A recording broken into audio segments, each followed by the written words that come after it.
Ahora sí, Fede. Hola, hola. ¿Sí? ¿Podemos partir o esperamos un ratito? ¿Sí? En simultáneo mientras resuelven el PowerPoint o ya está. Bueno, muy buenos días a todas, a todos. Un honor estar acá. Invitado por Pablo Yarzún, por Andrés Claro, por Constanza Ribano, los organizadores de este evento, así que muy agradecido. I want to thank the consortium. I don't know how to do it. I had never been in the situation of leading some or thanking a consortium. It is a word that was not really in my university vocabulary, but it has been included. I have nothing against that word, though. I'm not complaining about it. On the contrary, it is interesting to use that word because it is a symptom of a new element in the university language. It is a word that comes from a revolution, technical revolution, professional revolution at contemporary universities. So this is quite recent. And we're always thankful for new words to provoke, to invite to some reflection challenges, especially for the ones who are at university. Somehow we're, in the university, right? So that's why the word Conmociones, it is also in the title of this gathering. The title is Conmociones, Critical Distance and the Construction of the Common. So I participated of the poetic construction of that title, to say it in a certain way. And those words are not there just by chance. The word conmoción, it is an interesting word, really interesting. It comes from the ways in which peoples have been suffered through history. So that's why it is a word which is, kind of beloved. Somehow, it is a word that it was quite important in the field of thought. Heller was interested on it. Just to mention one person in the, Heller, matches the weight of that word with the own act of thinking. So thinking and creating this commotion, it is not being at ease, and it is also something that we may suspect that when time is standstill, it is the way in which peoples could answer to history. How could this be done? Two things at the same time. On the one hand, creating this commotion, it is not having peace of mind, anxiety, or having your thoughts not really at ease. And history may be taken as a hobby as well. So this dilemma, it is being open in the distance that occurs between critical distance as a concept and the construction of the common elements, because at the beginning we may suggest or say that critical distance, it is there just to name an element, an unfolding of different ways of thinking inside universities all through the 20th century. This critical distance concept that was born in the 18th century, we know all that. In the 20th century, it is proper, or because, some people were homeless. The Jewish, for instance, in Western Europe. And as it has been suggested by Enzo Traverso in a beautiful book called The End of Critical Modernicity, that current of thought it finishes when it finds a home or a house in the Middle East. So that sets the degradation that this critical reflection suffered within our universities. The 21st century, on the contrary, is born in a different fashion, different way. it is born with this idea of the construction of the common things as if something of the critical distance that was inside universities would have given secretly all of the strength to what happened in the streets. This century started with, everyone should leave Argentina with intifadas in the Middle East, marches in London, Greece, the movement of students here in Chile. So it is a century which is not born from the critical result of what the university can create. This is something that occurred in the streets and that, of course, questions the role of universities in the former centuries. So there's a transformation, technical and professional transformation of universities, and there's the appearance of these common elements and the construction of the common things in the streets of all over the world, as Veronica Gago mentioned in the initial lecture for this gathering. Those uprisings, those riots, which are not riots occurring inside or through history. Those are some riots that interrupt the situation, and therefore it is something quite interesting. We may think about politics as the interruption of the reproduction of history. So that we talked at universities when there were names as Benjamin and so on. Well, nowadays it's been led by different bodies in the collective life. So therefore, it stresses where to go deeper, understanding policies and politics not as something which is occurring within or in or through history, not something that we can deal as political philosophy, because in that case politics would be inside philosophy, but the politics, it is something similar to a scandal which interrupts the reproductive cycle of history. Of course, there are some hopes, drops of hopes, but I will quote Veronica in her first opening lecture. What we're receiving, in general terms, has been a bit up by a restoring order on hands of the ultra red wings. So we have that kind of game, right? Which curiously has something in common. It goes outside, or it is outside the representative democracies of the past. Some of that is falling, crumbling down when we have on the one side some movements and riots, revolts, eruptions of peoples. And on the other hand, we also have some restorations which are quite conservative, that are not considering all of the ethical and moral principles where the politics had been founded in the contractual way during the 20th century. So there's a social contract there. Pablo Yersun mentioned that some time ago in an informal conversation.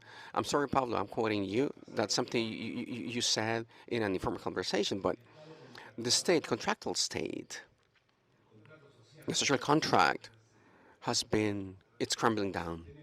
And therefore, we have this game where it is interesting to analyze because it connects this kind of conversation or dialogue, which is violent or disruptive, but somehow it is done much more frequently than it had occurred all through the centuries before us. So it is a topic which is so important and relevant, interesting.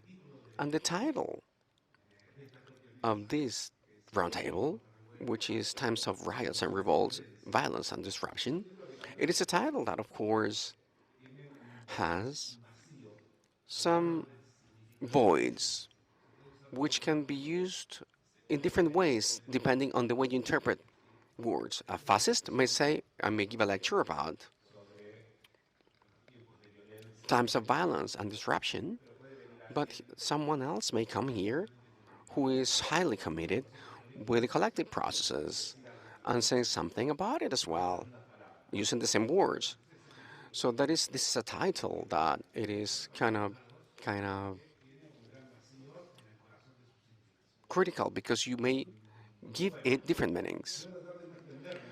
I will try not to speak that much. I love to speak more, but while I'm doing this, my house, there's a huge leak in my house. There was a problem in the roof. So my house is flooding. So please understand that I'm making an effort being here. Because I want to think what's happening at home, but I didn't really want to leave everything over here and return in there with that huge mess, right? So I don't know. I wanted to share this with you all. So you all, I mean, feel my pain. We're trying to build something common here. So, well, we're talking about that. So I'm sharing. So with me, I have three panelists. Great, exceptional panelists. Minoo, professor in gender studies and women. She's also head of the Center of Mass Media of California University, Berkeley, California. And she has written many different books.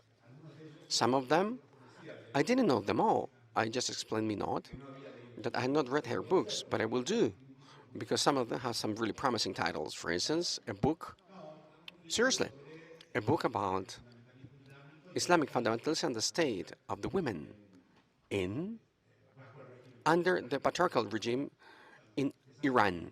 It is something fundamental because it also adds a topic, a core topic to the question for the construction of the common.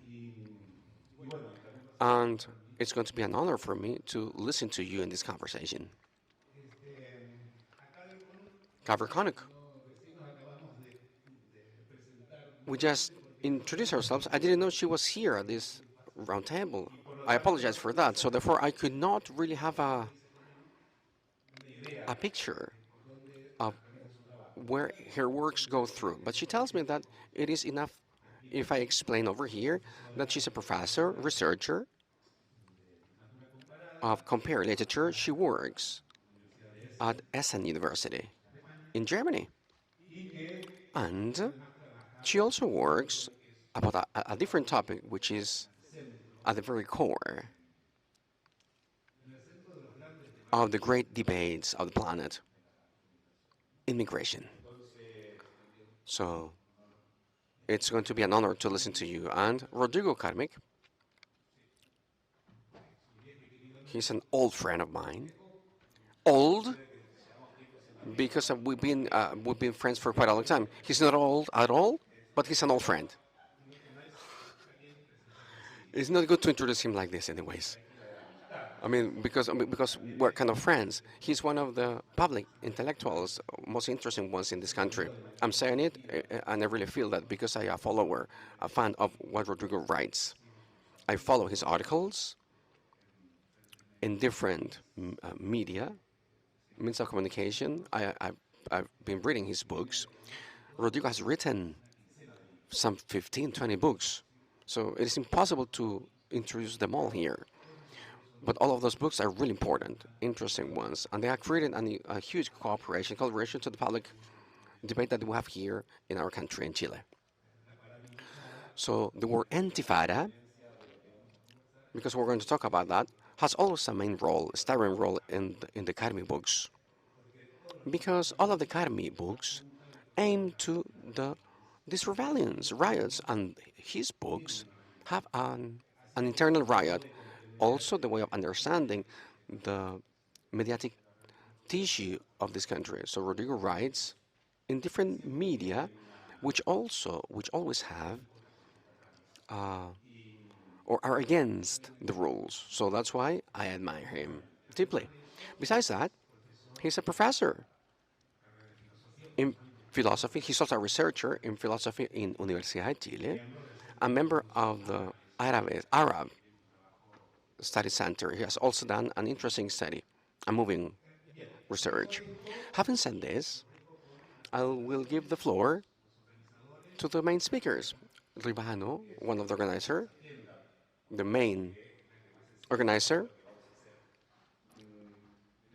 she told me at 1 o'clock we need to finish because we need to go to the La Memoria Museum. So therefore, we need to be quite punctual. We need to finish at 1 at the most. Okay then, so I will give the floor. Would it be okay if we start like this? Yes, we will give the floor to, we're going to start with Minoo. Thank you very much.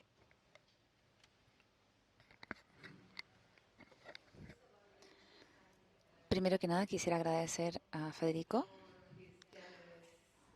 por su generosa presentación, incluso después de haber vivido el desastre en su casa, y a los organizadores de esta conferencia por haberme invitado a ser parte de este panel y de esta fabulosa conferencia.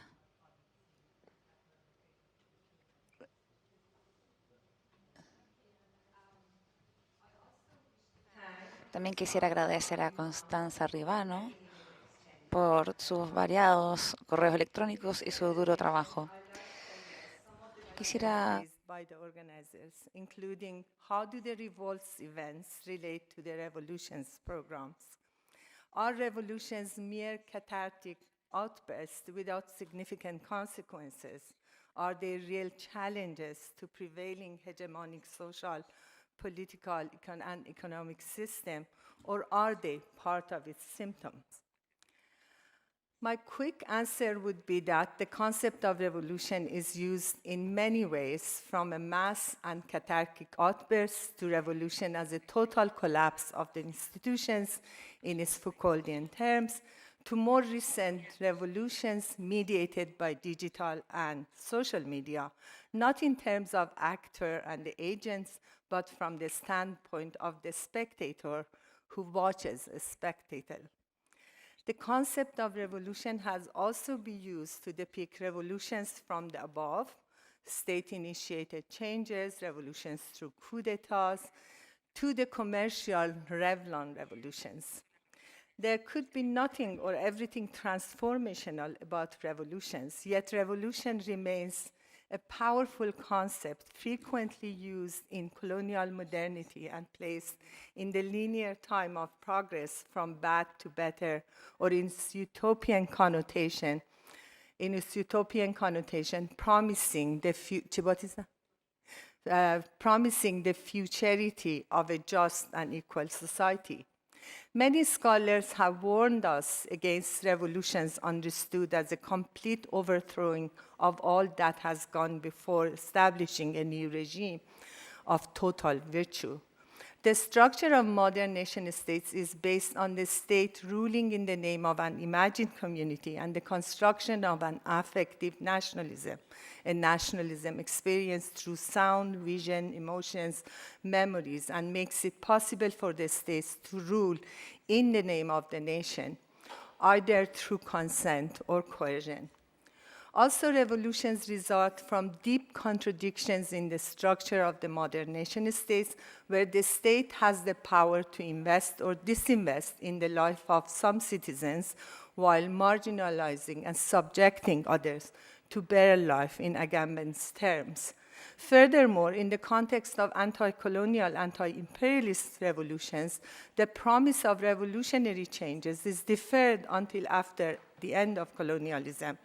Many anti-colonial revolutions successfully ended the colonial and imperial occupation and established an independent nation-state, yet they became more authoritarian and unable to deliver what they promised once they became in charge of the nation-states that relied on the state's security apparatus to preserve their rules, primarily when they remained under the pressure of war and occupation. Revolutions also result from deep contradictions of the modern nation-states, since on the one hand, the states rely on a discourse of equality while systematically excluding and exploiting difference as otherness, from gender to race to class to religion, etc. This structure constantly creates crises, contradictions, conflicts when the state fails to fulfill or resolve such contradictions in various aspects of the life of its citizens. The revolution may occur under contingent and unpredictable circumstances. One of the central contradictions of the post-colonial states is the question of race and gender. Given that women's question has been a significant component of colonialism, mobilizing and civilizing the native by turning women's bodies into a battlefield for both the colonialist and national male elite, one in its intention to civilize and the other in its desire to indigenize. Growing up in the aftermath of the CIA coup d'etat of 1953 in Iran, I joined many other Iranians in challenging not only the dictatorship, but also normative notions of gender and sexuality based on the modernization of patriarchal relations. The modern dictatorship established after the coup d'etat was camouflaged as the Iranian way of joining the family of the nation, the civilized West, and the modernized world. Yet it was haunted by the ghost of a lost opportunity to establish a national democratic state. So I decided to use my computer to read this, and that is messing up a little bit. It's getting bigger and smaller, and so it's just playing with me. I'm sorry. I have to just redo it. Gosh, I didn't. I was worried about that, and it happened. So anyhow, never do that again. So that is messing up my flow of, gosh, all right. Let me just do it again. So, gosh, it's not moving. No, it's not. Oh, that's it. Gosh. So, okay. Yes. The grandiose celebration of the glorious past of the Persian Empire and its pre-Islamic Aryan origin by the Pahlavi regime concealed the loss of what was objectified during nation formation in the context of colonial modernity and civilizational imperialism, the trauma of the coup d'etat and the humiliation of an emasculated male elite. It did not take long for my generation to realize that we were in the midst of an imperial and national war. Before long, the dictatorship became viciously invested in the militarization of Iranian society, making army service mandatory and expanding surveillance technologies into every aspect of political life through a heavy investment in the expansion of secret police, the prison industrial, and a closer and more dependent relationship with the US imperial policies. However, in the late 60s and early 70s, the Pahlavi regime was subjected to my generation's desire for liberation, including that of many other groups, because of which we declared a revolutionary war against the state. The spectacular violence of the state soon replaced by the sluggish violence of the post-coup d'etat years and became productive of a revolution. The revolution demanded that we get organized in opposing the dictatorship and its imperialist allies, with some of us joining the guerrilla movement, some secular nationalists, some Maoists, some Islamic nationalists that was able to indigenize the movement through the reinvention of a revolutionary Shia Islam. So actually, this revolutionary reinvention was in intertextuality with a transnational revolutionary discourse that was being circulated between many third world countries, from Latin America to China, etc. However, it was the massive participation of people of various classes and ethnicities, uncoupling of the army from the state as they kept joining the people, and especially the massive strike of the oil workers all together in an unpredictable way that dismantled the oppressive machinery of the dictatorship in 1979. The emergence of a revolutionary Islamist movement did not have much to do with the return of Islam as an reincarnation of a fixed tradition opposed to modernity. Rather, it was a byproduct of modernity and postmodernity.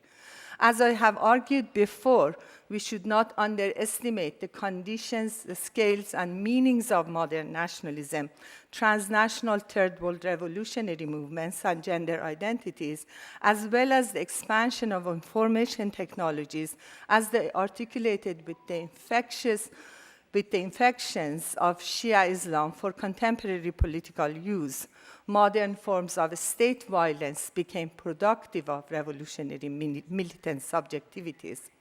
Indeed, social revolutions are very important events of the 20th century, as I mentioned, especially in the context of the global south, and have been source of hope, despair, romanticism, and anger. In this context, the technologies of vision, along with gender performance, meaning the ways in which one displays one body on a surface on which disciplinary technologies of masculinity and femininity, including fashion, modesty, clothing, body shape, and the like, are practiced, prove central to the formation of modern gender citizenship in Iran and its mobilization in pre- and post-revolutionary era.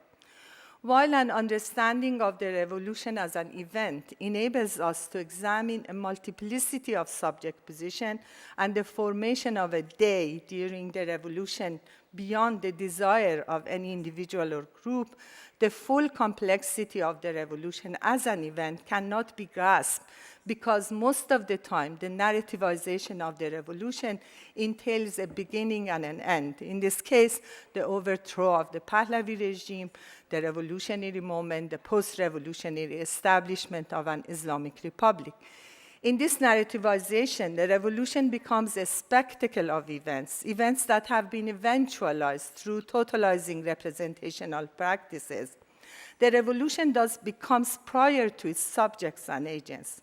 While the revolt of the subjects against the unbearability of submission to an order is undeniable in the event of the revolution, a homogenization appears when the event is eventualized because the contradictions are resolved in the narrative and the forces of homogenization succeed the forces of differentiation.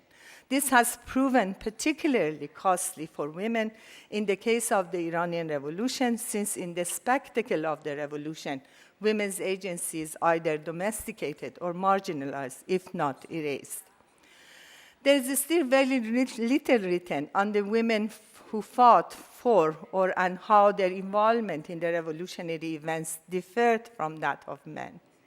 While many Iranian women who participated in the revolution courted transnational revolutionary figures of 60s and 70s, Bernadette Dublin, in Ireland, Angela Davis, Leila Khaled, Jamila Abu Pasha, the significance of these figures for their political mobilization remains unexamined. As I have argued elsewhere, the possibility of women committing to revolutionary acts in the spectacle of revolutionary events and in the Islamic nationalist recounting of the tragedy of Karbala was replaced by an inclusion, domestication of women as wives, mothers, sisters in the Islamic community of Ummah. However, the politicization, inclusion, domestication of women in the Ummah in the Islamic nationalist discourse have effectively integrated women as citizen subjects in the Islamic Republic, a combination of theocracy and republicanism, allowing political negotiations around gender and women's issues in the post-revolutionary context. In other words, the mobilization of Islamic Ummah functioned as a catalyst for the inclusion of women as active citizens of the Islamic Republic, while simultaneously domesticated them in their belonging to the Ummah.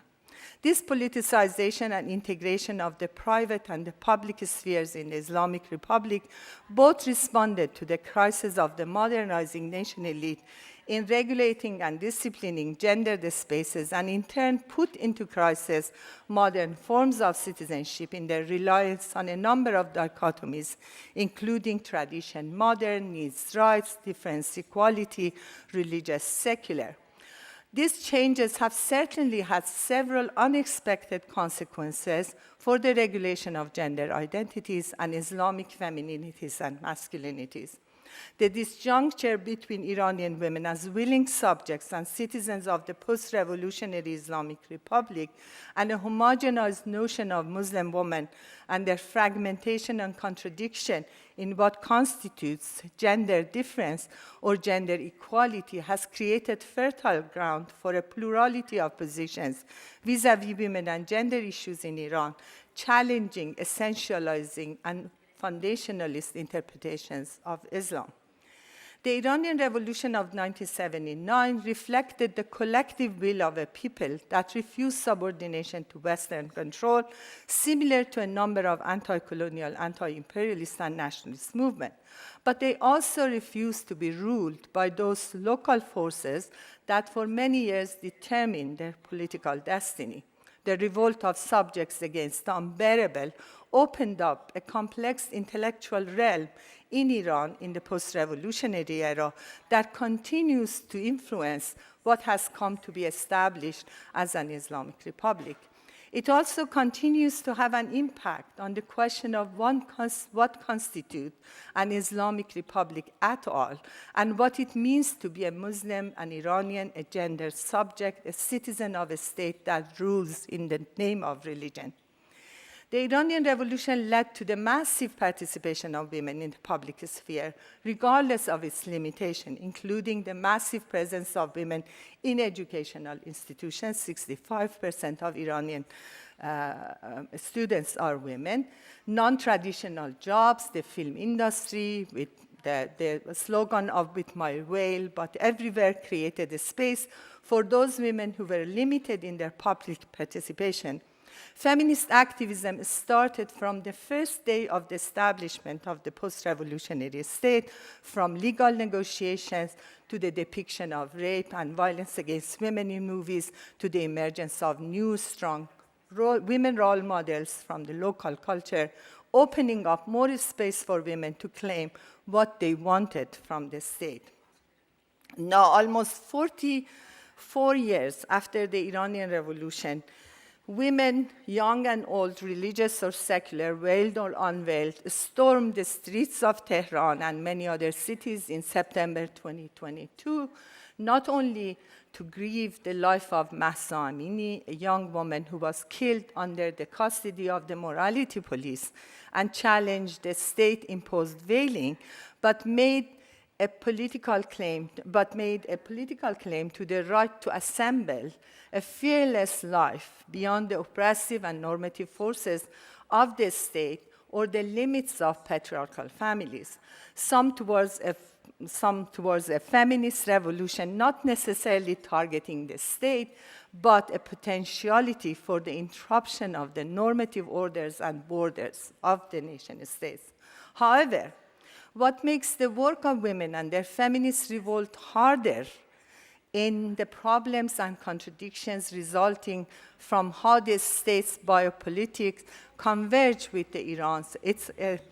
It's from how the state's biopolitics converge with Iran's geopolitical location. In other words, the hijacking of the women's massive protests and various forms of resistance for the imperial purposes of another war and occupation in the region will significantly put an end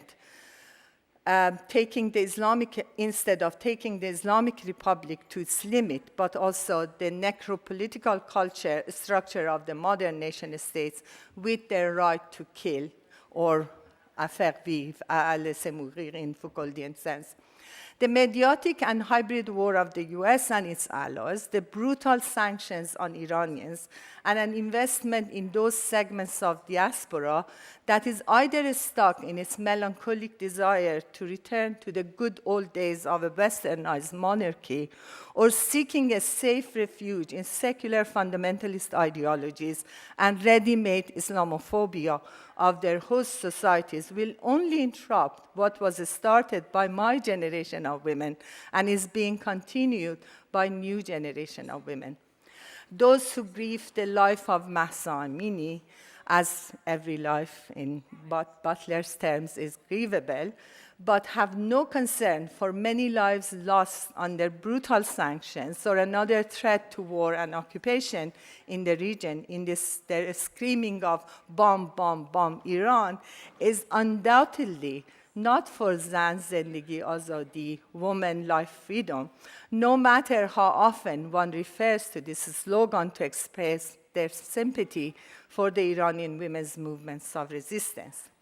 As noted by Hannah Arendt, Passionate investment in international affairs in which no risk and no responsibilities are involved has often been a cloak to hide down the Earth's national interest and an excuse for not recognizing unpleasant realities. To finish, indeed, a critical engagement with a range of figures of otherness within and beyond the nation state, such as the foreigner, the outsider, the wanderer, the one who leaves, the exile, the migrant, the voluntary, involuntary migrant, the refugee, the inappropriated other, is a reminder for all of us, especially feminist scholars, writing about varying related or unrelated subjects, things, and places in their transnational assemblages requires more than a will to decolonize, but a hard and deep ethical commitment to what feminist scholar Trinh Minh calls emptying, reversing, and displacing power relationships. Thank you so much. I hope I did.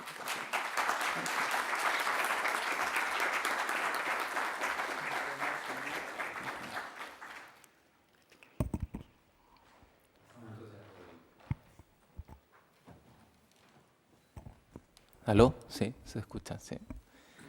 Bueno, sí, primero quiero agradecer la invitación a exponer aquí.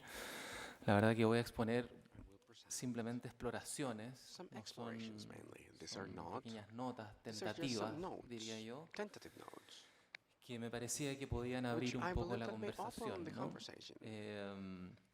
Quiero agradecer a Andrés, ¿cierto? A Pablo, a Constanza, que todavía no la conozco, no sé dónde está. I haven't met her. I don't know if she's over here, though.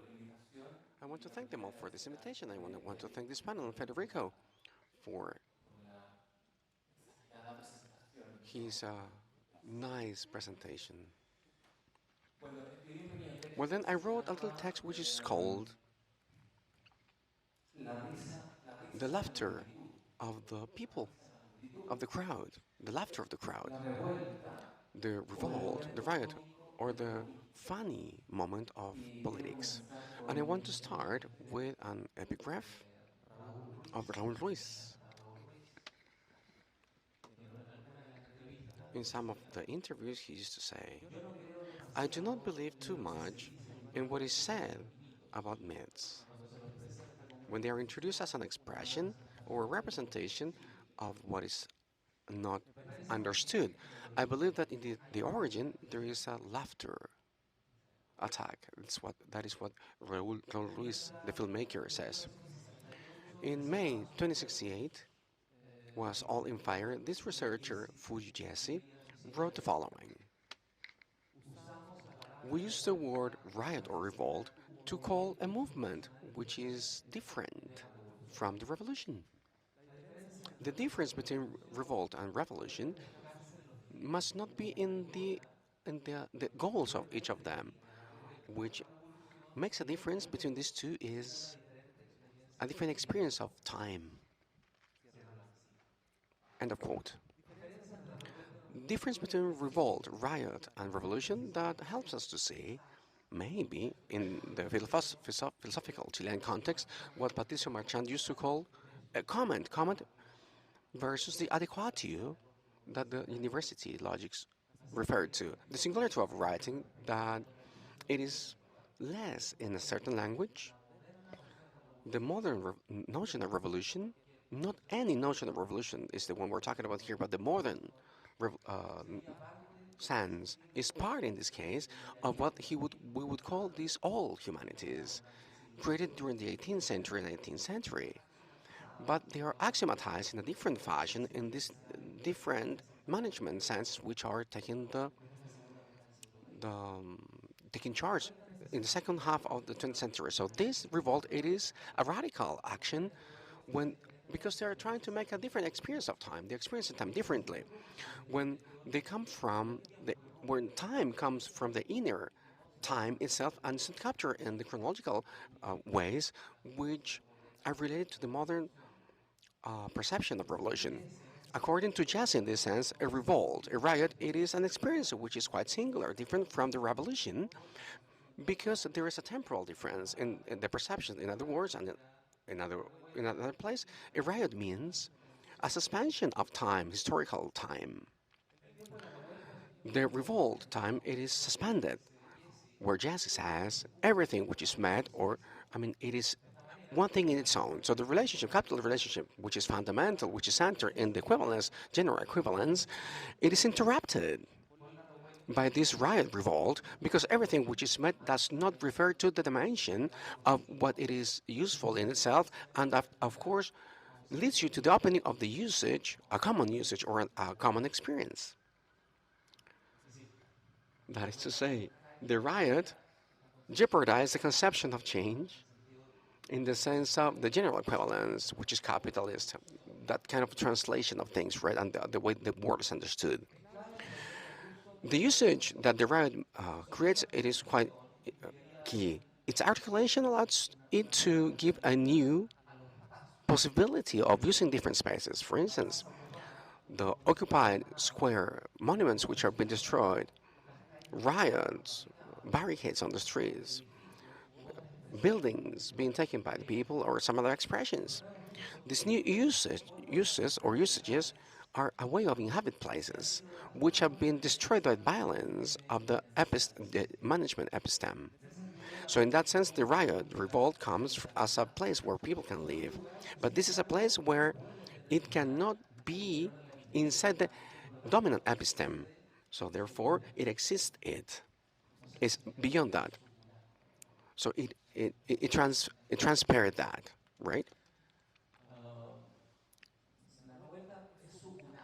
So it is transferred. There's a superation action. So that's a dimension, constitutive action, which is exilic, which is utopic, if you want. It's condition which is out of place. It is not indicated in the maps where the power is being led to. It is invisible. Mohammed Wazizi, for instance, the greengrocer from Tunis, he was totally away from the riders of power, as Hamid Tabashi would say. But this being a place without a place means that the riot is not putting in place imagination, but there's an imaginary element. Henry Cordán thinks it this way. Imagination is a place where the difference between ideal and material, which is sensitive and intelligible, it is not. There's no difference between those elements, and the experience of time, it is totally heterogeneous. Outside cartographers and its calculations, the riot, it is a land that does not match the territory, a zone which does not coincide with a space and time calculated by the maps, current maps. The riot, in that sense, it is a way of living in the world in the instant where it occurs and when the world is being destroyed. Habitability, which is in the imagination as a place, because the imagination is not seen as a faculty inside the hierarchies of the human faculties, humanity faculty. It is a cosmic anthropological place where the non-human and the human have the capability of making of the crowd a medium which is sensitive, where the living and the death are all together. So the riot is a moment of conjunction where things are occurring. There's a medium there where the death and the living are sharing a same intensity and the same place. Just like books, you're right, it is a medium. Or like Ouija, the Ouija board. So in the different intifadas of the world, this is the intifada paradigm in the Palestinian intifada in 1987. I mean, these riots and intifadas, where the funerals of the martyrs are battlefields, they show in a crude manner the imaginary trade, or what cannot be seen, what lives between the death and the living. Death from the past come with their utopic strong, and the living receive them for the struggles of the present. It is a sensitive medium, which is all of a sudden in a crowd, which is a kind of a monster, which is so strong because the latest, it is not. I'm sorry. The latest, this epistemic world does not know what's happening, and it doesn't really know what they want either.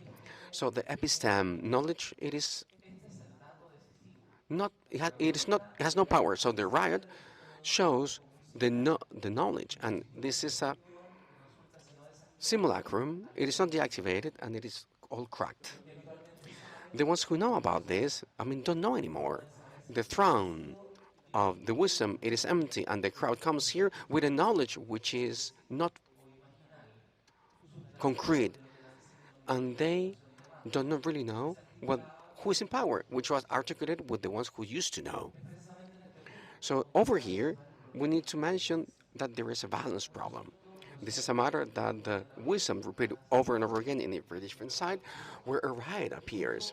And even when they use all of these titles, when they say there is violence, there is unpleasantness, among some other words. So now let's go into this text for what Walter Benjamin says, and let's say what Jesse would call the suspension of time, historical time, which is characteristic of the riot, called by Jesse, who was a reader of Benjamin. The mythical violence, the one Benjamin answers to the dialectic of instauration and conservation of the right, would identify epistemic violence, this pure or divine violence, called by Benjamin, which only has a revocational feature. It is the one that would define the intensity of the riot or revolt. Benjamin talks about the strike as a whole. Divine violence, that is in this case eliminating some other elements. So the riot expresses a violence which is eliminating other elements, where according to Jesse, there are different experiences of time. This violence in the riot would refer to this out of blood sense, because it is not restoring legal elements, but it also eliminates it, as he said. It is important to consider this point, because in general terms, this liberal speech, it makes equivalent both types of violence. It makes invisible violence in the same operation that it is equivalent to the two types of violence. So in that sense, I believe it's necessary to turn, as a complement, into or to talk about Frantz Fanon. When Fanon rescues or mentions the figure of the colonized, which does not mingle with the violence of the conqueror. Fanon, quote, "The impregnation of this colonial world, it is not a fight which is rational of the viewpoints. It is not rational. It is not a speech about universal, but the settlement of an originality which is created as an absolute." This struggle, anti-colonial struggle, for Fanon, it is creating a statement about something which cannot be reduced. It is something singular, unrepeatable. For Fanon and for Benjamin, then, there is no difference between the one who's oppressed, colonizer, and the one who's being colonized. There's separation. There are differences in terms of quality and radical differences between them. Therefore, the violence of the one who is being colonized cannot be equivalent to the one who is conquering, because there's always a singularity there, and there's no matching between them. It doesn't really match with the mythical violence offered by the oppressor. So this originality, which is absolute, called by Fanon, shows the impossibility of the conciliation. And even because it shows, according to Fanon, the character of the colonial features, where violence of the oppressed would, in this case, try to eliminate. The dominant episteme will try to reestablish the equivalence, the general equivalence, between different types of violence. But over and over again, the riot will do this work without any blood towards the intempestive detention of its machinery. This revolutionary violence, identified as pure or divine violence, as it responded to these different medias where it is mentioned, where there's no specific goal, which defined according to revocatory dimension. It's been worked lately under the term of destitution, from Tikkun up until Agamber. They use the word destitution. Or dismissal. So what is being dismissed, or what is being eliminated, according to Benjamin, not only it is the ethos itself of the riot in terms of violence, but it is a violence and there are other political elements involved where what is working there, it is not a tragical ethos of the political elements, which in this case would be the traditional understanding of the latest, the paradigm of the hegemony, which is related to the eliminating the subject.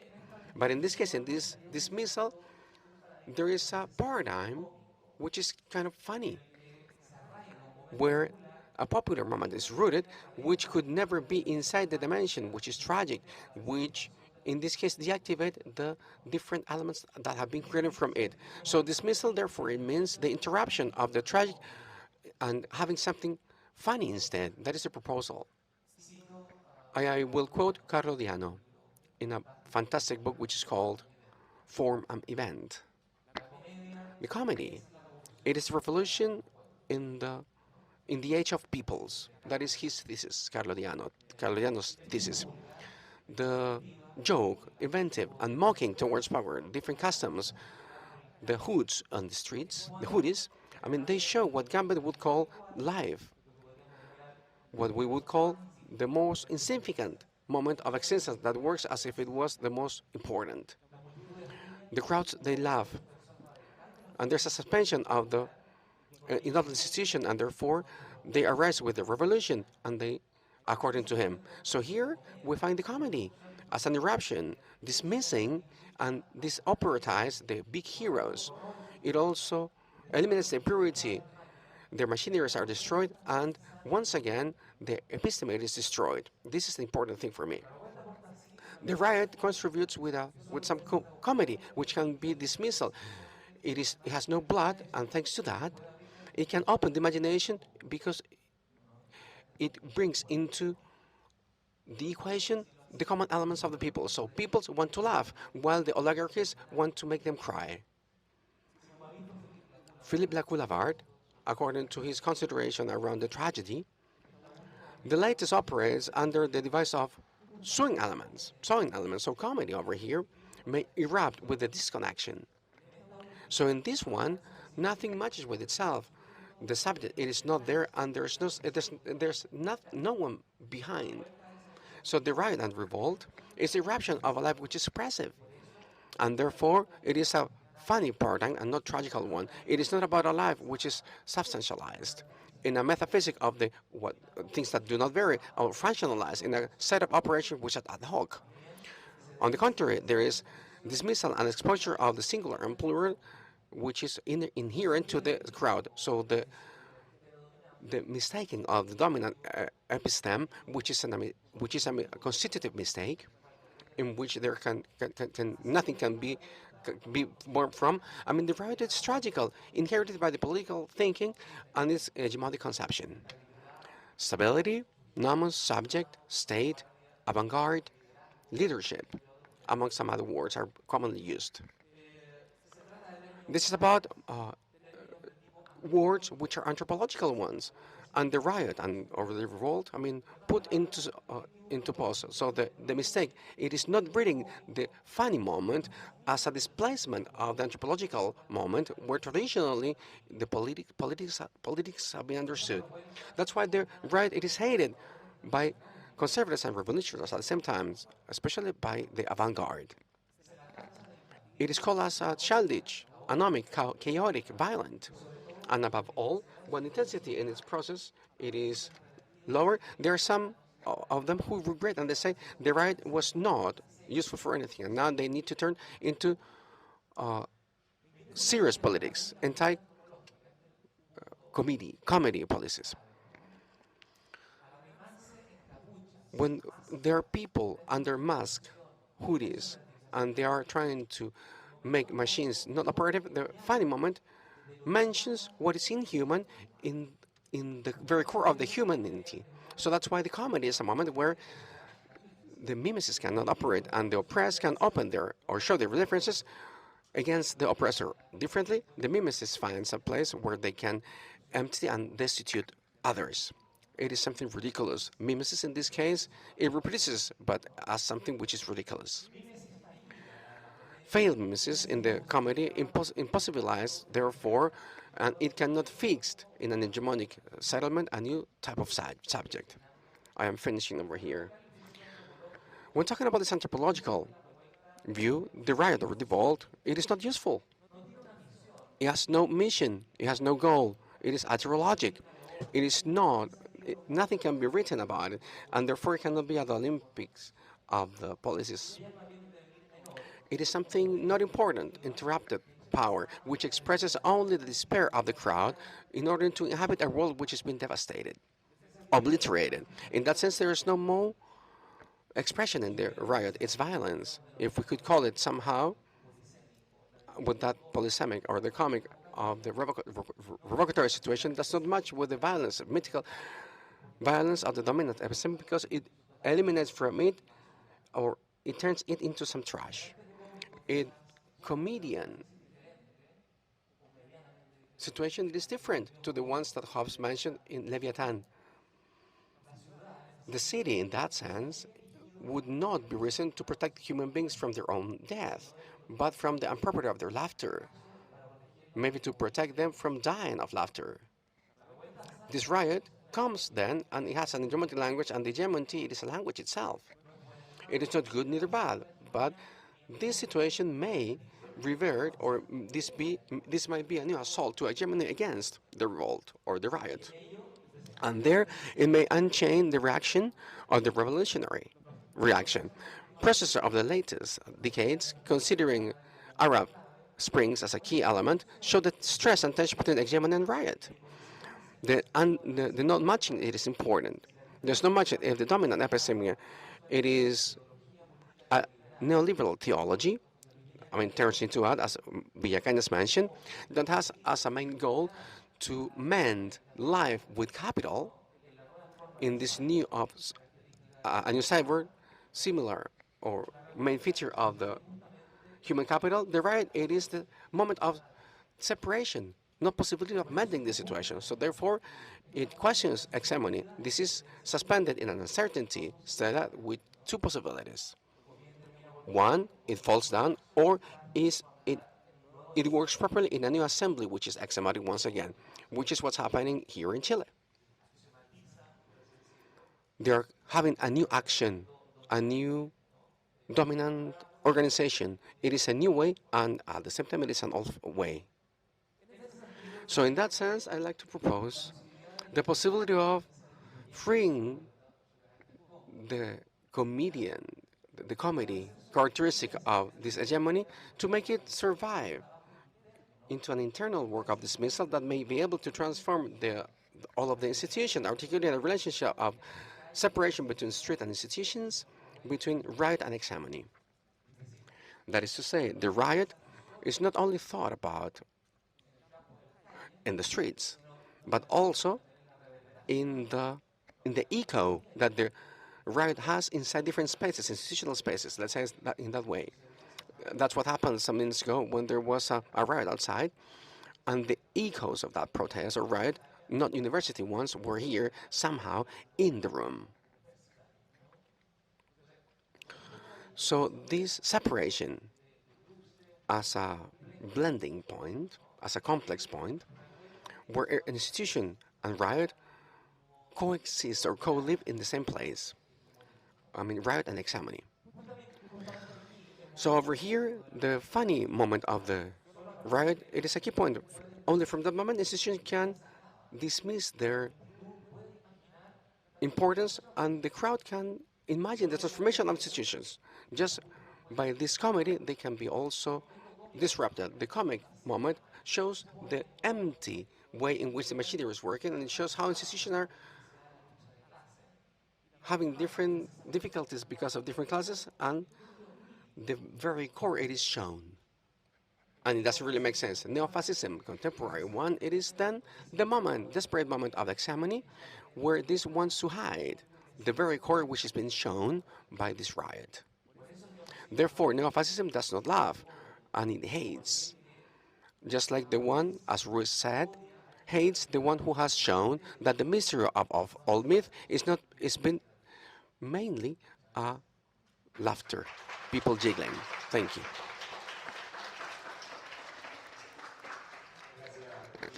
Thank you very much, Rodrigo. We're going to give the mic to Kader. We're going to go over time a little bit, but please, patience.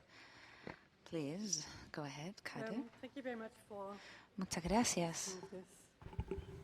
Thank you very much for making it possible for me Muchas to gracias por participate in permitirme this panel. I participar en know este that panel. an Iranian scholar Yo was sé invited que to be speaking at this panel, and because she could not, unfortunately, travel to Chile, the idea was that I would speak about the work that we do at the Academy in Exile to host and support scholars who need to leave their home countries. I just want to acknowledge the translators, and I did ask one of the translators. She turns out to be also a playwright. Her name is Camilla Lebert, and I was talking to her to try to understand what was going on, actually, what kind of protest there was in the street while we were in the last discussion panel, and it turns out to be a protest against the possible banning of sexual education, including same-sex sexual education here in Chile. So I thought it was kind of ironic, and we need to just acknowledge that the protest was happening out there, and they were not probably enjoying themselves in this rain, but I saw many colorful rainbows, so maybe that was an effort to be visible in this today. So I just wanted to add that in case anybody else was wondering what the protest was about outside. We at the Academy in Exile are pretty unusual here as a member of the CHCI network, and I'm now also a board member, so I'm honored to have been contributing hopefully in the future, but participating for the first time in the board meeting. And we are unusual because we are not a permanent structure within a university, but we are a third-party funded project, and have been trying within the past 6 years to assist scholars in exile. And I also speak today on behalf of Vanessa Agnew, who's here, who is directing the critical thinking program at the Academy in Exile. My own work, as was said before, I am a migration and exile studies scholar. I'm a comparative literature scholar, and the way that I found my way in becoming actually an activist for refugee scholars is also through my work on Erich Auerbach, who had to leave Germany in 1936 and went to the United States much later, but had an 11-year period in Istanbul and wrote his, mimesis was just mentioned as a concept, but wrote his book, Mimesis, on the representation of reality in 3,000 years of European literature. And so my interest in working on Auerbach was to try to find back then, without having worked actually with exiled scholars before, to try to find the connection between the idea of critical distance, critical thinking, and exile. And so I tried to find out more about what Auerbach went through in Istanbul and how he laid the footprint for a Western-oriented philology in Istanbul. And those comparisons among you know why Auerbach is so important, but I won't talk about Auerbach today. My task is to explain where I'm coming from. So I'm coming from migration and exile studies, and when I left the University of Michigan after 13 years and returned to Europe, I became the chair of Turkish studies at the University of Duisburg-Essen.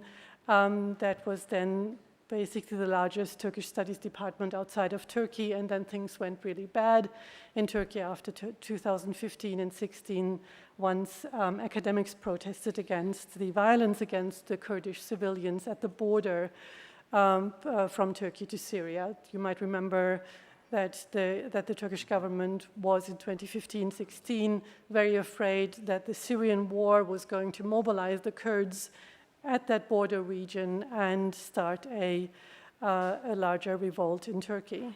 So peace academics, so-called peace academics, I mean, well, we call ourselves peace academics because we signed this peace petition in that winter, were called pseudo-intellectuals by Erdogan himself, and there are many of those who signed the petition. Hundreds of them lost their jobs upon having signed a simple petition. This was why I started working with the many scholars who had to leave Turkey because they were not only banned from teaching, but their passports were taken away, and they were threatened with court cases that lasted for many, many years. Things have become a little better, but Erdogan was just recently re-elected, so it's not good news for Turkish academia.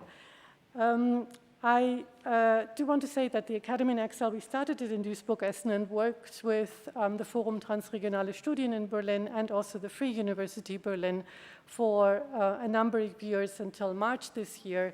But now we are, so anybody who's going to look for us has to look in Dortmund, which is also in the Ruhr area in Germany, which is a big industrial area. We're moving the entire Academy in Exile with its team and its fellows to Dortmund. And there will be new email addresses. That's why we haven't posted anyone here. So it was the growing awareness about the acute needs of imprisoned, dismissed, and persecuted scholars from Turkey in 2016 and 17 that was the motivation behind the initial founding of Academy in Exile. And I thought we would be done by just hosting 8 scholars from Turkey. But the number of applications from Turkey were so large that we started approaching other foundations. We started with the Volkswagen Foundation. Then the Volkswagen Foundation helped us get into a conversation with the Mellon Foundation, and those remain our 2 largest funders. But this was the moment how it started, and the later calls for applications that we were able to publish addressed scholars worldwide. The brain drain from Turkey, the Middle East, and Afghanistan, as well as the persistent signs of repression in Eastern Europe in recent years, require that we rethink the paradigms for constructing support networks in Germany. Academy in Exile, and I'll try to use this. Academy in Exile supports scholars in the humanities, social sciences, or law who are at risk because of their academic work or civic engagement in human rights and democracy. Together with the fellows, we create a forum for reflecting on the pressing challenges of intellectual life, critical thinking, reason, social justice, and diversity that are facing us today that define the parameters of academic freedom. Scholars whose research and teaching are curtailed by state repression and other infringements at home resume their academic careers in Germany. At Academy in Exile, they are able to conduct, first of all, their own research, and many of them have to change their research projects because, let's say, an anthropologist comes to us, an ethnographer comes to us who's previously worked at the Syrian-Turkish border, where it's not possible to even travel. They will have to rethink what they're going to do within the 2 years that they stay with us and have to reinvent themselves as maybe moving into another field, becoming more interdisciplinary because the ethnographic fieldwork is not possible, so that happens to many of them.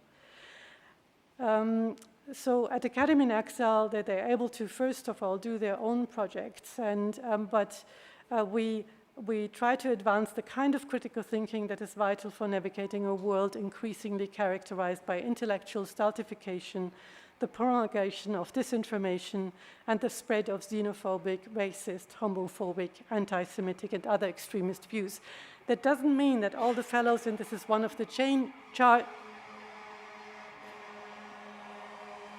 it's one of the challenges that we have, is that our fellows are not necessarily free of anti-Semitism or transphobia and homophobia, or have certain ideas about Sharia law sometimes that we do not share. So it's a huge challenge to work with fellows who come from countries who have not only different, disciplinary histories and different infrastructures for universities, but also have different ideas that we don't necessarily share. So we try to also be maybe a vessel first, and to, once we recognize that there are certain values that we do not share, try to, now we're trying to come up with a code of conduct. So we're trying to address all these tensions that also appear among the fellows because they come for different reasons, some fleeing from anti-Semitism in Poland and the other ones coming from Afghanistan and have not had any experience in academia outside of Afghanistan and will have to learn a lot of things. So it's for us a huge learning experience.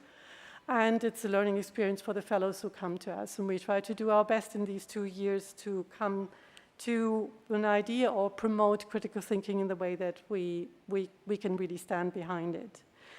So we try to provide a sanctuary to these scholars, and often enough they are also public intellectuals, so for them that's not, mostly there is no difference between an intellectual at the university and a public intellectual outside of the university.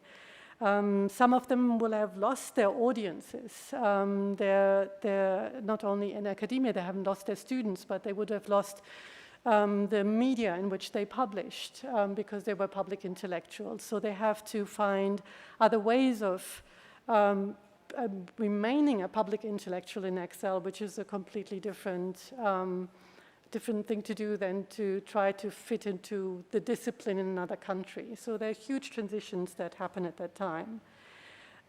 Increasingly, Academy in Exile recognizes the need to support threatened scholars, students, and cultural producers so as to preserve not only their intellectual freedom, but also their physical safety and well-being.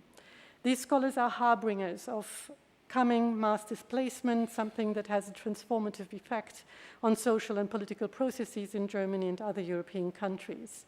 And because of their educational attainments and international professional networks, they are well placed to act as interlocutors between refugee, diasporic, and host communities. But our experience has also been that even, let's say, a Kurdish scholar comes to Germany, doesn't necessarily connect to the Kurdish diaspora that has come 30 or 40 years ago already to Germany. So we assume often that diasporic communities connect just because they are the same ethnicity or religious affiliation, but that's not necessarily the case. Often that there are class distinctions because, for example, the previous diasporic community were mostly migrant workers and the new ones are exiles. So there are these differences that have to be overcome. So although our idea is to connect these diasporic communities, that's not a given. There's also another challenge that we often have, that we are often seen as representatives of Western hegemony in academia, and that makes it sometimes really hard to continue the conversation about colonialism and decolonization, because we are often the first ones that they've ever talked to outside of their home countries, if they have not had an education outside of their home country. I mean, when it comes to Turkey, many of the scholars who came into exile often had already done their PhD in the US, in the UK, in France, and had gone to their home country, back to Turkey, and then got into trouble. But that's different when it comes to Afghanistan, for example, where the experience outside of the country is much more limited. So there are different conversations that need to happen. We have, so here are the numbers of the total applicants over the years. The first one was just Turkey, and then there's also an Afghanistan call in 2021. We received back then 3,000 inquiries via email, really unexpected, because the numbers, as you can see, were in between 100 and 200 in previous years. But after the US withdraw the military from Afghanistan and the Taliban took over, it must have been that our call really was distributed well in the Afghan networks, and we received an overwhelming number of inquiries, of which 439 were complete applications, some of them written on an iPhone.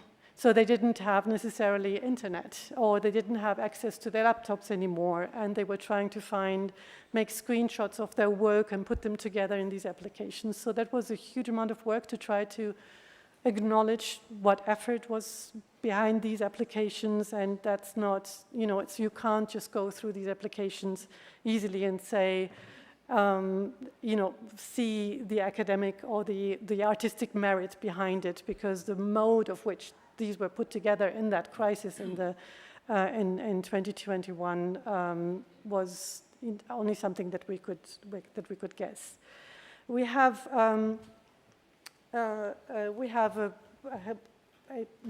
our structure, I'll skip this one because I think it's evident. We do have an advisory board, helps us select and evaluate the applications that come to us, and then the institutions that host the scholars will also see if there is a fit, because what works best, of course, if there is an institution that understands the scholar that's coming, who's coming. These are our numbers. So up until now, we've hosted 78 scholars. I think right now we might have 18. The other ones are already finished their 2-year term. Many of them also receive emergency stipends. So at the moment, we're trying to assist a scholar from a Romance Studies and Translation scholar from Iran, leaving the country. She's been interrogated repeatedly over the past months and wants to leave. She has a PhD in Spain, went back to Iran and got in trouble because of the recent events. Don't need to repeat those. Give you an idea about the gender distributions. We are pretty proud that we were able to keep up our gender equity because the Mellon Foundation and the Volkswagen Foundation for the first time allowed us to drop the PhD requirement when it came to Afghanistan, because we do believe if we do hold on to the PhD, we won't have any women who will be able to apply. So we do also help and assist women who only have bachelor or master degrees and try to help them back into academia and finish their education, because, as you know, it's not even possible to go to school and universities anymore. And some of the Afghan women who found us had fled to Iran, for example, and were trying to get into a university there, and this was before, of course, things then went pear-shaped in Iran. We also have invited, over the past 2 years, artists in residence and journalists, to just give you an idea, because we wanted to complement the scholarly profile and help artists in exile as well, and maybe use that momentum in order to make our work also better known. And I'll briefly show you exhibitions that have come out of the idea of hosting artists in residence. We differ from other scholar rescue programs because, as many other humanities institutes, we believe that the cohort model is the best. So why should refugee scholars not benefit from a cohort model? Mostly they are just put into some programs by themselves and not necessarily connected to other refugee scholars. Not that I believe that refugee scholars should just work together, but what we have experienced in the past is by hosting them as a cohort, they easily help each other getting settled, finding out where the libraries are, or language-wise, they connect. Like the Iranian scholar can easily connect to somebody from Afghanistan, or the Polish one with the Ukrainian one, because they share language family and support each other. They have experience of each other's countries. So there's a lot that is happening behind the scenes that we don't even know about. And we do believe that this cohort model is really important to promote the excellence that they also bring with them. So often humanities institutes will promote excellence through cohorts, so we thought that this is also something that we should try with refugee scholars. These are the disciplines that are represented in our alumni and current fellows, and we, as you can see, most of them are from the social sciences, so that includes, because every country has different definition of humanities and social sciences and where the border is, so the social sciences here means mostly sociology and anthropology. And we just set apart history because there are many historians working on genocide, on trauma, historical trauma, who have come to us who had to seek exile. And humanities is typically literature and arts. And maybe I just leave it at that, but we have a number of legal scholars as well. So this interdisciplinary foundation is maybe more unusual than the other centers that are involved here at the CHCI. So I'll come to that in a moment.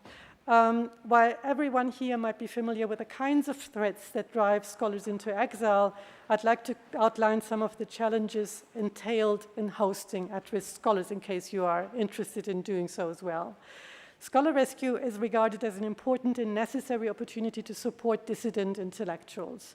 Such support helps internationalize institutions, and anybody who knows German institutions know that mostly it's really, really hard to get into them if you don't have the German background or don't have, even if you have a PhD in the United States, it's really hard to get into German institutions. So internationalizing German institutions because of its own history of exile and migration, I think, is a task that I personally find very important. So I see this as an opportunity, bringing in scholars in exile into German institutions and helping students to meet with them and colleagues for creating international networks. But there's also another story to be told. Since the founding of Academy in Exile, we've experienced various forms of foreign interference at the Universität Duisburg-Essen, interference that impinges on questions of academic freedom. Specifically, this interference has ranged from Turkish consular visits to the chancellor and department, the surveillance of our academic work and even private lives, the identification and outing of us and also of the exiled scholars, and participation in hate campaigns through social media and specifically Turkish news channels. So we are kind of like, on the one side, there is the Turkish state that tries to stop, because we've hosted so many Turkish and Kurdish scholars over the years, that tries to stop doing what we're doing. And on the other side we have encountered a lot of resistance and hate in the German media from those who do not support the refugee policy or our engagement with refugees. This affects student life on campus, with some students polarizing student community and others intimidated to the extent that they are not work openly on issues contentious to Turkey or other countries. The dissemination of misinformation, slander, and hate speech is supported by the Turkish media, but also by state channels. What this example shows is that we need to start talking openly about the influence exerted by foreign states on the independence of our public universities. While foreign funding might be seen as an attractive option for universities strapped for cash, collaboration with foreign states is a potential pitfall. At best, it fosters a sense of indebtedness. At worst, it makes our universities complicit in human rights violations abroad and undermines our own academic freedom.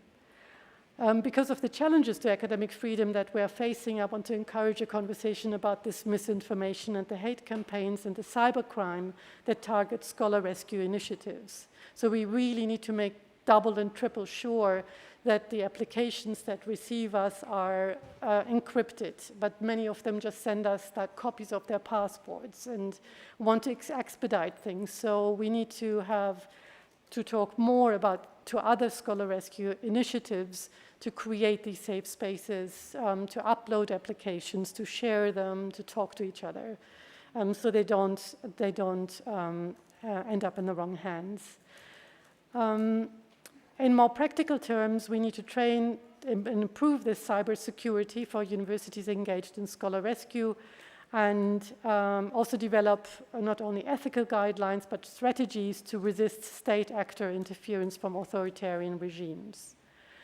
There's, of course, SAR, that many of you will know, based in New York, that we work with, and also Scholar Rescue, the Scholar Rescue Initiative, SRF, who do very similar kind of work, but we represent a different new one, because we do this cohort model. I end with this by saying that beyond the often cited humanitarian and utilitarian arguments invoked in this discourse of rescue, the question arises as to the political and epistemological dimension of aid work for scholars. We need to consider that the causes and the nature of flight in the 21st century are in many ways different from those in the 1930s. While the Berufsbeamtengesetz of 1933, and that was the law that legitimized the ousting of Jewish citizens from public service and from all German universities, had the effect that German scholars were collectively banned from universities mainly on racial grounds, scholars today are targeted because of their disciplinary affiliations. Targeted are entire fields of knowledge rooted in critical traditions like genocide studies or gender studies. As we can see in the recent examples in Turkey, Hungary, Poland, Afghanistan, and Iran, these fields are regarded as inherently threatening to authoritarian governments. And it is for this reason that I think we need to pay close attention to the kinds of knowledge traditions that force scholars into exile. I just show you the last slides really very quickly because we've run out of time to show you what we do. We try to keep track of the impact. Sorry that the format now changed here. The impact in terms of publications, it's we try to count them at least and ask them what you've done during your fellowship and so on. So we do have these final reports. These are the formats that we have available for working with the scholars. Then we produce these tandem-taught courses. The idea is to continue to make it possible for the exiled scholars to continue in their teaching in their home countries because that's what they desire most. They have lost their student population, their PhD students there. So often it's not really enough for them to give them an opportunity to teach in Germany, but they also want to teach back into their home countries. So we came up with this format, tandem-taught format, where some of us will work with the exiled fellows to create a course on different topics. And then these are opened digitally to those in home countries. And some of them we teach as well together with the fellows. So the different formats that are possible. Sorry about the PDF that went wrong here. But we just recently talked to the Afghans who've come and asked them about what they would like to do. So that's the same desire to continue the teaching. But they say we had produced these video formats. Jan Dündar, for example, is a journalist in exile. We didn't support him with a fellowship, but we conducted an interview with him for a tandem-taught course. And so we have these videos that we put on YouTube. So some of our teaching material is available online, and it's very much liked by people by colleagues in other countries who can't produce this kind of material. And we asked the Afghans what they would like to do, and they said it would be really difficult to use video material to teach. They can't do Zoom teaching via Zoom because the data is not enough, for example, or the women won't be able to get access to the internet. So the idea was that they produce audio podcasts for teaching and they want to disseminate actually USB sticks that could be copied easily so that students can actually have access to the material that they could provide. We have also publication formats. So this is, so Vanessa Agnew came up with the idea specifically to create a journal that's a bit more accessible and open access, and it's kind of like a different format than the typical academic format because it allows for artists also to do some work. Then we have the Academy in Exile series at Transcript, and I think this is the last slide that I show. These are the exhibitions that Academy in Exile has produced in the past. The last one is another utopia by an Afghan photographer who has come, and what we brought with us, Vanessa Agnew and Annika Roux, co-curated this exhibition, and it's actually going to Cincinnati to Amy Lind, who's here, and is going to be shown in New York, there you are, in New York at the Goethe Institute as well. So this is something that goes now around the world, and it's about the objects that the exiled fellows brought with them into exile, and this is something that was then photographed and put together as an exhibition. Maybe that gives you enough an idea of the range of things that we do, and I'm sorry we went over time. But thank you for listening.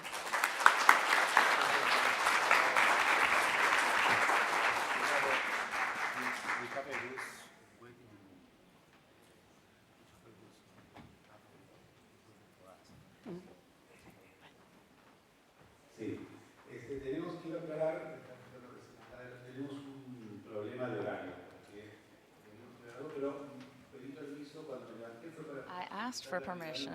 I want to ask Rivano to give us a few minutes so we can have a conversation, because this has been a very interesting panel. I have questions that I'm not going to ask, so I can open it to the audience. Okay.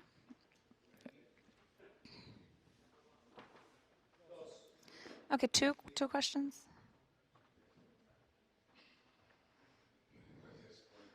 Thank you so much for this panel. I have a question, or I have a request for Rodrigo. You said to liberate the revolt. It's disturbing to the contemporary structures, and in many places, the pink wave in Latin America, we could say in Greece, what has been proposed by the New Left Review or the woke academia in the United States. Those are some examples. But what I want to say is this disruptive perspective that you propose. It's not only anti-hegemonic; it's also post-hegemonic and anarchistic. And, my plea, not my question, is for you to talk a little bit more about this dissent in your position against all kind of unification of opinions, or how the left can reorganize itself politically and outside of politics. I think it's a necessary discussion that we're not having.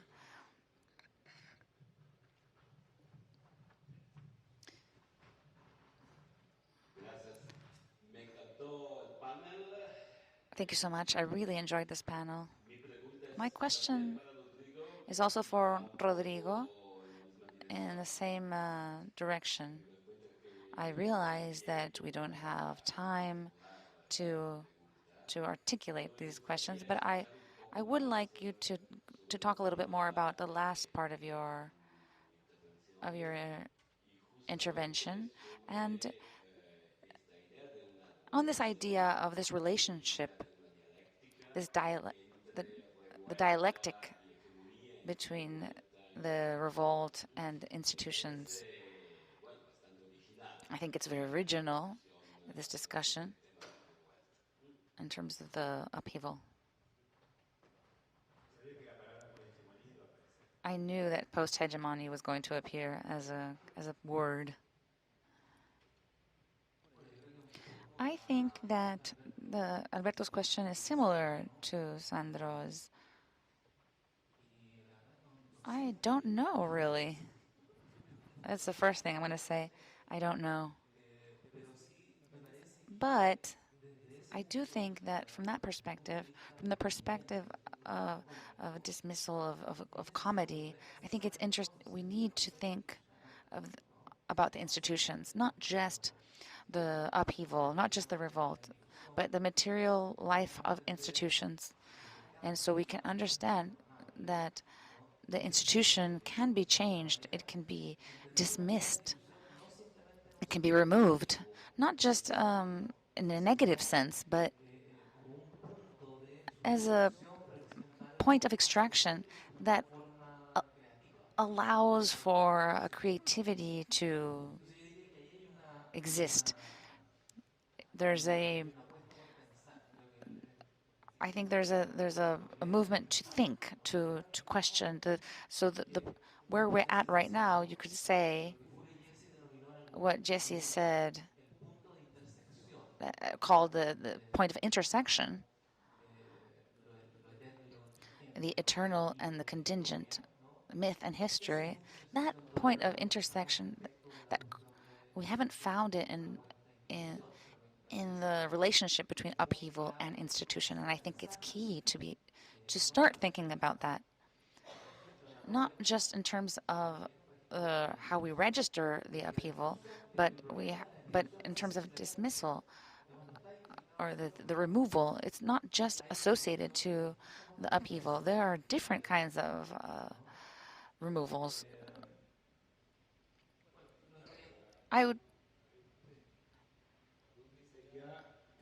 The question would be then, in terms of the anarchist position, because you're using this post-hegemony, you're alluding to it without going into it directly. Yes, there is an anarchistic perspective, but I don't think we can think about it. It's a way of going into the institutions, of breaking into the institutions. I would say this is. I think we need to state it as an issue, as a problem, more than anything else. It's the idea is that we can't take ourselves out of the problem, and how can we embark on this problem from a different perspective? And kind of what Sandra was saying, I could mention Foucault and his perspective in '66, when he says he doesn't, in those classes, he doesn't renounce to thinking about sovereignty, for example. What he tries to do in an analytics of power is to think about the analytics, not through theory. I think that's kind of the approach that I would like to delve into. I think that Foucault course, there's a kind of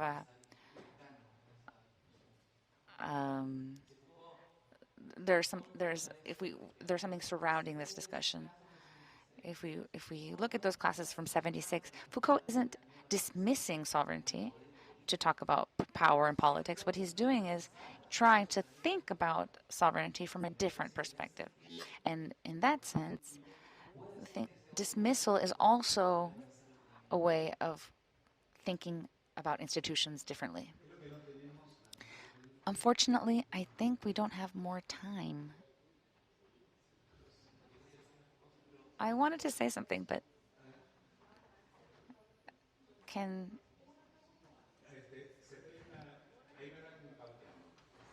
okay, we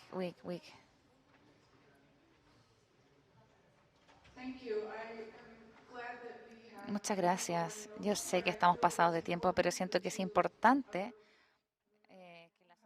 an opportunity to be part of this discussion, sea en español o en inglés. Minoo, and perhaps these are conversations we can continue later as well, but I would be really interested to hear a bit more about the end of your presentation, some of the nuances you were pointing out about the local and also transnational kind of influences and contradictions that affect the women life freedom movement in Iran, and I'm thinking also of ethnic minoritized groups as well, and how that factors in. Kader, I just want to say, first of all, I'm so excited you're coming to Cincinnati. The work that you and Vanessa are doing is just so amazing. I really hope that we can continue this discussion and do something with this, with CHCI. I know that you're on the board now, but I hope that we can do more than just hear about it, but continue to have collaborations across many of our institutions. So thank you.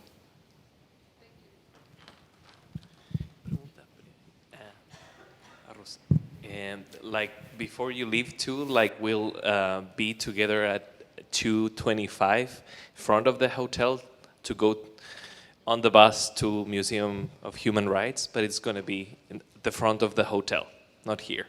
And the lunch will be outside. Yeah, thank you. I also thought very important to have more of a conversation with all the panelists. So I know you won't have time to answer. Thank you for the amazing work you're doing. And I'm going to tell my colleagues at UCR, in University of California, Riverside, we have a little program there for academics in exile, very small compared to what you have, but I hope we can be in touch and maybe be more productive about that. So thank you so much. I really liked your presentation. Thank you so much. And I thought, to make just one comment, I think is very, very relevant. The feminist perspective that you're bringing into the reading of revolt vis-a-vis revolution, and the small ways in which revolt within the regime remain illegible to westernized understandings of how the political works. And your call for like a geopolitical awareness that everything that is being done from the West is also hurting and harming these revolts that are happening within. I think it's very pertinent, very important, and I really wanted to thank you because I also think it's pertinent for a reading of what's happening in the Global South, including feminist revolts in Latin America, for instance, which is what I work on. So thank you so much. Thanks. I'll be very quick. I have a sort of pragmatic question as someone in the audience who teaches at a US institution where we've had requests to sort of find support and space for scholars in exile. I just wanted to know, Kader, if you knew if there's any differences that can be measured between, say, academy in exile and scholars in scholars at risks in terms of where requests are coming from? Like, is Academy in Exile more sort of effective when it comes to scholars in Turkey and Afghanistan, and are scholars coming from other places, precarious work spaces at an institution like Scholars at Risk?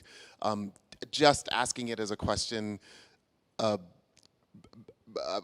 know, at my university, like I said, we've had to sort of on the fly figure out situations for scholars, and it just, you've thought through so many steps of the process. I just wanted to know, at a US institution, would we work with Academy in Exile, or would we turn to another organization located in the United States?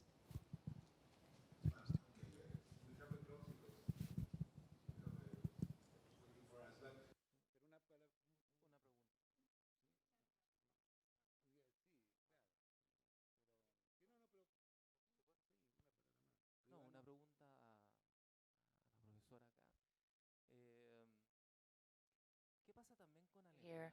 What about Germany?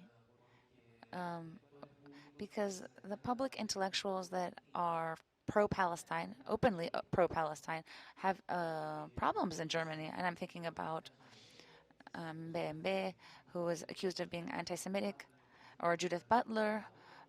They didn't give her the speaker title. I was wondering if in Germany the idea of rescuing academics is also a colonial action.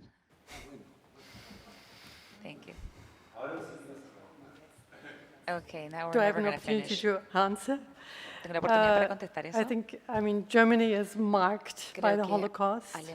And the reason why we do this work is because we carry the responsibility in the generations that live in Germany after, in order to prevent what has happened. So many of the institutions that do this work in scholar rescue have this kind of ethical responsibility to stop anything that could go in towards that direction. This is why the Volkswagen Foundation, who has a Nazi past, is providing funds for us to be able to do this work.